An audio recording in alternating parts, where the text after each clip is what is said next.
జై వీరభద్ర స్వామికి అది మంచిది అబ్బాయి, ఆ పని మంచిది. 2 అడుగులు అట్టేసి ట్రక్కులో వేయమ్మా. భోజనం చేస్తున్న వారు కొంత నియమాలు పాటించాలి. మీరు భోజనం అయిపోయిన తర్వాత, మీరు భోజనం చేసిన తర్వాత మీ యొక్క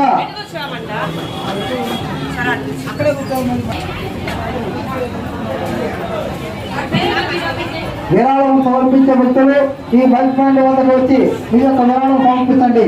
దాంట్లో సుబ్బారావు గారు 100 రూపాయలు సమర్పించి ఉన్నారు. జై పోతులూరు వీరభద్ర స్వామికి.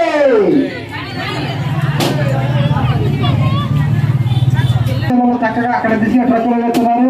మీరు కూడా పెద్దవారు కూడా అమ్మా అడుగుండమ్మా, ఈ నియమాన్ని పాటించండి. భోజనం చేసిన తర్వాత ప్లేట్లు గ్లాసులు మీరు 2 అడుగుల ట్రక్ వద్దకు వెళ్ళి ఆ ట్రక్కులో వేయండి.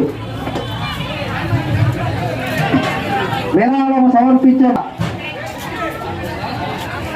బెంచీలు ఉన్నాయి, అక్కడ కౌంటర్ వద్దకు వచ్చి మీ విరాళం సమర్పించండి. ఆ కౌంటర్ వద్ద విరాళం ఇస్తే ఇక్కడ పేరు చెప్పండి.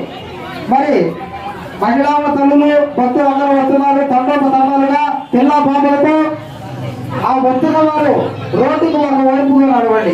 ప్రశాంతంగా మీ పిల్లలు మీ వెంట చేస్తూ పట్టుకుని నడవడం తల్లి. అందులో ఇంకొక గమనిక, మీ యొక్క ఆభరణాలు జాగ్రత్త. ఎందుకంటే స్వామివారి సన్నిధికి వస్తున్నామని చక్కగా అలంకరించుకుని వస్తారు మీరందరూ.